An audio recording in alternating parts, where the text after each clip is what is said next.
皆さんこんにちは。ジスタビのお時間です。僕は今ニューヨーク JFK 空港にいます。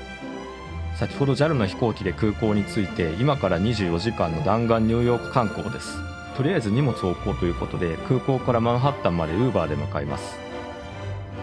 空港からマンハッタンまで Uber で$100くらい。高いですよね。でもここにたどり着くまでにマレーシアを出発して羽田経由でニューヨークまでずっと飛行機に乗っていたので、さすがに疲れました。ちょっとここからさらに1時間キャリーケースを持って移動する元気はなかった。今回利用した JFK 空港は東京でいう成田空港みたいな位置関係。マンハッタンまでは車でも電車でもそれなりに時間がかかります。ニューヨークには他にも2つ空港があって、今見えているのがラガーディア空港、もう1つはマンハッタンの西にあるニューアーク空港。でも日系エアラインで来ると大体 JFK に着くことが多いですね。マンハッタンが近づいて大きな建物も増えてきました。ウーバーのドライバーさんとおしゃべりしてたらあっという間でした。ギニア出身でウーバーで稼いだお金を母国のお母さんたちに仕送りしてるんだって。そう聞くとチップも多めに払いたくなるというもの。ちょうどお母さんから電話がかかってきて今お話ししています。すごい陽気でいいおじちゃんドライバー。ホテルにチェックインしました。こちらが今日のお部屋。セントラルパークソアのメリディアンです。一番スタンダードな部屋。洗面所はシンプルだけど必要十分ですね。バスタブなしのシャワーのみ。窓の外はこんな感じ。マンハッタンのど真ん中なので眺望はビルばっかだね。ちょっと作業してたらお昼になってたのでご飯を買いに行きます。ニューヨークはフードトラックが街中にあるので目移りしますね。今回はチキンオーバーライスを買ってきました。レストランに入るよりもだいぶ安い。買ってきたのはハラルガイズって有名なお店です。スモールサイズで$8でした。追加のホワイトソースもたっぷりもらえるのが嬉しいね。サイズ感伝わりますかね。スモールなんだけどかなりのボリュームなんですよね。ニューヨークの物価を考えるとこれで$8はコスパ抜群なのでは。下にもご飯がたっぷりで3センチくらい厚みがあります。わかるかな。本場のチキンオーバーライスを初めて食べたけど、これなら毎日食べたい。なかなか減らない。美味しくてボリューム満点で最高です。ちょっと作業があるのでランチを食べたらそれをこなして夜にまた外に出てみようと思います。ただいま夜の9時くらい。近場の名所を見に行ってみようと思います。ホテルの近くに地下鉄駅があるのでそれを利用します。57ストリートステーション。昔来た時よりも綺麗になってる気がします。武骨な感じの電車が来ました。車内に停車駅案内があるのでこれを頼りに移動します。ヘラルドスクエア駅で降りました。ここから散歩スタートです。とりあえずすぐ近くにあったエンパイアステートビルに寄ってみました。でかすぎて前景を収めるのが大変だ。ニューヨークの摩天楼を代表するビルの一つですよね。主にオフィス用途のビルだと思いますけど、まだ結構明かりがついてますね。上の方には展望台もあって夜8時まで営業しています。ではここからタイムズスクエアまで歩いてみます。中心部は格子状に道が整備されているのですが、そこを斜めに抜けるのがブロードウェイ。ここをたどっていくと15分ほどでタイムズスクエアに着きます。このロブスター屋さん原宿にもありますね。今日は日曜日の夜ですが人はたくさんで歩いています。でもこの辺だと観光客が多いのかな。この周辺は治安的に不安に感じることは少ないです。もう奥には眩しいディスプレイが見えてますね。タイムズスクエアに到着しました。周りをぐるっと電光掲示板に囲まれています。この時間でも観光客がたくさん。今は夜の9時半くらいです。すごく資本主義を感じるね。ギラギラしてます。辺りには観光客とそれを狙うカメラマン、その場で写真を撮って売っているようでした。渋谷のスクランブル交差点は主役が人って感じだけど、ここは広告が主役に感じる。圧がすごいです。ちなみに今の気温はマイナス5度。道理でカメラを持つ手が固まるわけだ。ニューヨークは青森と同じくらいの緯度にあります。階段になってるところがあって眺めがいいです。みんな思い思いに写真を撮っていますね。じゃあ結構いい時間になってきたのでホテルに帰りましょう。マンホールから蒸気が出てます。ニューヨークっぽいですね。あっちはもっと盛大にやってます。ニューヨーク市が管理する集中暖房システムの蒸気らしいですね。ホテルまでの帰り道にピザ屋さんを見つけました。小腹も空いたし入ってみましょう。ピザ1スライスとビールで20ドルくらい。ニューヨークっぽいサイズ感のピザだね。お店のおばちゃんもおじちゃんもめちゃくちゃフレンドリー。散歩の途中でジョーズピッツァっていう有名なピザ屋の前も通ったんですけど、そっちは大行列でした。ここはレイズピッツァ。氷点下の中で待つのはちょっと無理でした。なんてことないピザだけどうまいね。他にはマルゲリータとか4種類くらいあったかな。帰りにカーネギーホールを通ったらちょうど終わったタイミングみたいでした。韓国の人が多いけど今日はそういう日だったのかな。カーネギーホールは世界的なコンサートホールで120年以上の歴史があります。鉄鋼で財を成したカーネギーさんが作ったからカーネギーホール。他にもカーネギーメロン大学の礎も作っています。ちなみに US スチールもカーネギーの関連会社。角を曲がるとロシアンティールームが見えてきます。アメリカのドラマのゴシップガールに出てきましたね。名前が不思議で印象に残ってます。この辺りはホテルもたくさん立ち並んでいます。メリディアンももうすぐ。タイムズスクエアからは15分くらいのウォーキングコースでした。時刻はもうすぐ11時。長旅の疲れもあるので今日はもう寝ることにしましょう。無事ホテルに帰ってきました。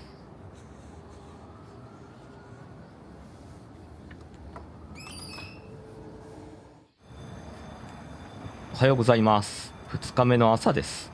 ホテルの部屋が14時まで使えるのでそれまで観光してみようと思っています。今は朝の7時半くらい。これから地下鉄で少し移動します。コロンブスサークル駅から2駅だけ。路線案内が南に行く列車はダウンタウン、北に行くのはアップタウンって書いてあって分かりやすいです。不穏な気配もなく安心。最初に寄ったのはこの左の建物。ここはダコタハウス。ビートルズのジョン・レノンが住んでいた場所です。もちろん今は面影はないんだけど、ジョンはどんな景色を見ていたんだろうと思って来てみました。この横断歩道は何度も渡ったのかなとか。僕の背中側はすぐにセントラルパーク。最高の環境だね。この辺りはやっぱり高級住宅街って感じなんだね。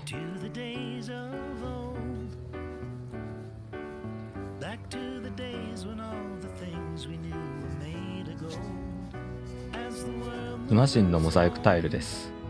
ジョンの命日になるとここに喧嘩されるとこですよね。僕にとっては少し特別な瞬間だけど、ニューヨーカーにとってはこれが日常。みんな散歩やジョギング、通勤などそれぞれの目的でここを通っていきます。早朝のセントラルパークは意外と人が多い。なんか今すごいの横切りましたね。ニューヨークは自由だ。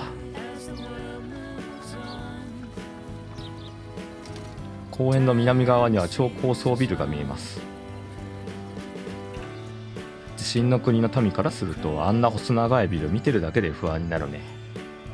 でもとてもニューヨークらしい光景。あそこにリスがいます。何か食べるものでもあるのかな。今日は朝からテレビの撮影をやってるみたいで通れない場所がありました。右側のもそれ関連のケータリングっぽい。それにしても広いな。朝ごはんがまだなのでカフェで休憩しようと思います。あの奥の建物がパン屋さんみたい。ルパンコテディアンっていう日本にもあるパン屋さん。常連っぽいワンちゃん。気持ちがいいかなと思ってテラス席にしたんだけどちょっと後悔。シンプルに寒い。一見日差しは暖かそうだけど気温はマイナス5度。これって今の札幌と同じくらいらしいです。大通公園のベンチで朝ごはんと思うと凍える。注文したのはアボカドトースト。ここの手のやつ大好きで注文しがち。ニューヨークのアボカドは特別美味しいってこともないけど普通に美味しいです。これとコーヒーで20ドルくらいでした。じゃあ散歩を続けましょう。かれこれ2時間くらい屋外にいるからホットラテがありがたい。このまま南端まで歩いてみます。本当にたくさんの犬が散歩していて、多くはリードなしで歩いています。なんかみんな広い公園で楽しそう。ここはメリーゴーランド。木製のクラシカルなやつだね。今も営業してるけど早朝は時間外。古いけど綺麗で丁寧にメンテナンスされてきたんだろうね。今度は何やら白い空間が。スケートリンクだ。それもかなり大規模の。このロケーションはすごいね。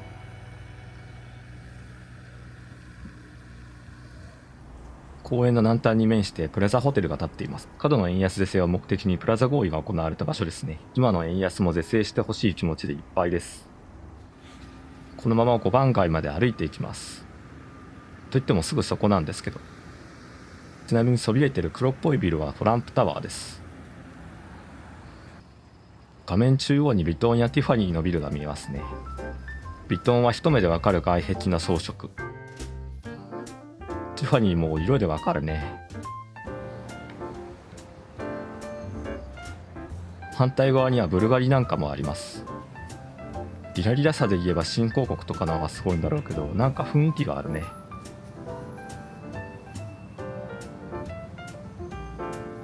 そんな5番街にあるビルでもひときわ存在感があるのがこちら。自分の名前をデカデカと掲げるってすごいよね。中を見ることもできるらしいけど、今回は時間の都合でパス。また機会があれば来よう。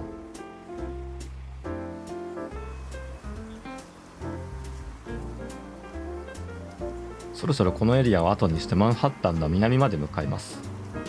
地下鉄で30分くらいの距離です。ニューヨークの地下鉄はクレカタッチで乗ることができます。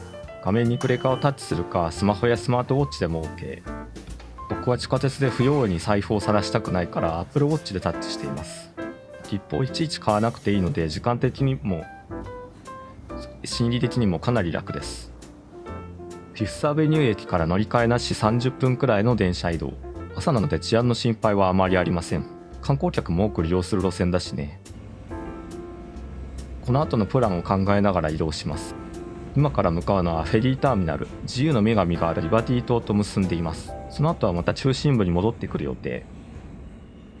着いたんですが、ものすごい行列。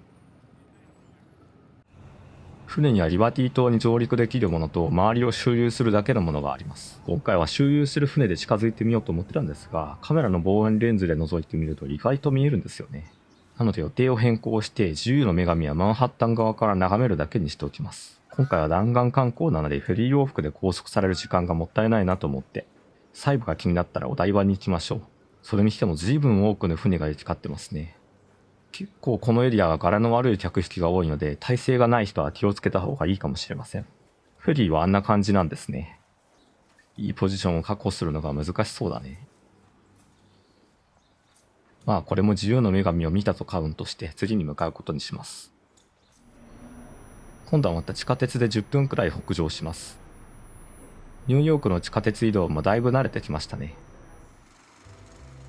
駅を出て前に広がるのは謎の構造物。その奥にそびえるのがワールドトレードセンターです。これはその入り口。ワールドトレードセンターといえば911の悲惨な出来事の舞台でもあります。現在はこの通り綺麗で新しい場所に生まれ変わっています。ここはオキュラスと呼ばれる駅の役割を果たす建物。生き物の体内を連想するような空間になっています。ここから鉄道各線やワールドトレードセンターのビルへアクセスすることができます。外から差し込む光が綺麗。建物は商業施設の役割も持っています。オキュラスは10年の歳月と40億ドルの資金で作られたらしいです。日本も新宿駅西口再開発に経営は3000億円を投下するなんて噂もありますが、こんな感じにはならないだろうな。空間とか投資に対する考え方が違いますよね。パストレインはニューヨークとニュージャージーを結ぶ電車。改札がバカでかいですね。地震がないから大胆な構造を取れるとか、日本にはないアドバンテージもあるんでしょうね。ここをまっすぐ抜けていくとワールドトレードセンターです。歩いているだけでワクワクさせる力がある素晴らしいデザインですね。ただ通り抜けているだけなのにめっちゃ楽しいもん。続いてやってきたのはワンワールドトレードセンターの展望台、トップオブザワールドへようこそ。倒壊する前のワールドトレードセンターの展望台もトップオブザワールドっていう名前だったみたいですね。高速エレベーターでどんどん上に連れて行かれます。もうすぐ到着ですね。Welcome to One World Observatory. 最初に目に飛び込んでくるのは南側の景色。自由の女神が見えますね。その奥に見えるのはニュージャージーの港エリアかな。北側はこんな感じ。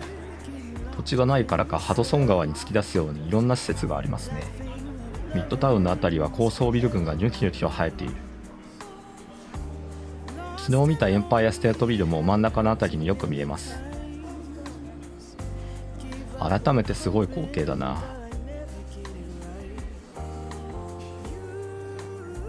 右の方がブルックリンですね。行ってみたいお店とかいろいろあるけど今回は時間が足りないかな。というわけで展望台から降りてきてまた移動です。次が今回の最後の目的地、チェルシーマーケットによってお土産を買ってご飯を食べようと思います。改札は Apple Watch でタッチ。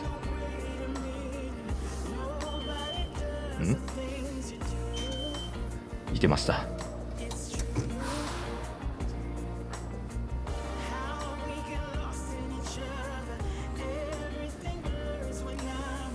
ジョン H 目の14ストリートで降ります。せっかく地下鉄道も慣れてきたのにもう帰らないといけないなんて寂しいね。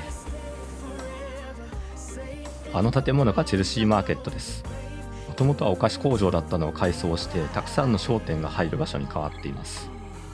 2階より上はオフィスになっていてローカルテレビや Google などが入居してるみたい。観光客にも人気スポットなのでここに来ればとりあえず何かいいものが見つかりそうな気がする。あえて例えるなら横浜の赤レンガ倉庫みたいな雰囲気かな。古い建物にお店がたくさん集まってる感じ。このエリアはご飯がいろいろありますね。お土産に良さそうなお店を見つけました。いろいろあるんですけどとりあえずこの辺の紅茶を買って帰りましょう。種類がたくさん。チョコもいろいろあるね。種類が多すぎて選ぶのが大変。こうなるとパッケージ買いかな。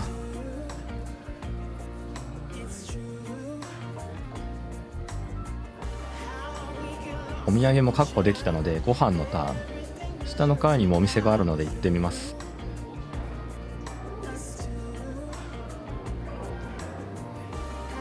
どのエリアも常に人で賑わってる。ぐるっと見てきたけどここ良さそう。お肉屋さん、ステーキとかバーガーがメニューにありました。レジで注文してお肉が焼けるのを待っています。この国の人に肉を焼かせたら抜群だからね。8オンスのステーキとポテトで30ドルくらい。安くはないんだけどこの国の物価の中ではステーキは意外と高くはない。いいですね。いわゆるステーキハウスに行ったらもっと高いとは思うけど、お味は抜群でしたよ。焼き加減はメディアムでお願いしました。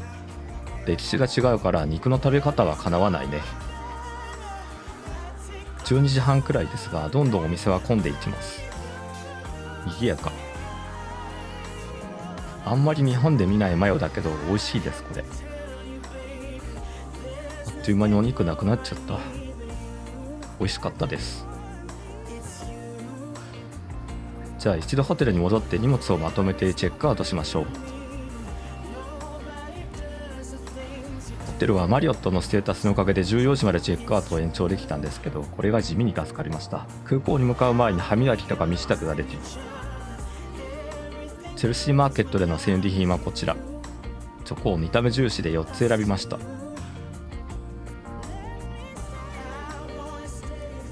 あとは子供にちょっとしたぬいぐるみを。最後に紅茶も。くさばらないの重視で選びました。さて弾丸観光も終了し、帰りは電車で空港に向かいます。だいたい1時間くらい、8ドルで移動できます。行きはウーバーで100ドルだったのとは大違い。まずはジャマイカ駅を目指します。ジャマイカ駅に到着です。ここからはエアトレインに乗り換えて空港まで行きます。ここまで来たら空港はもうすぐそこですね。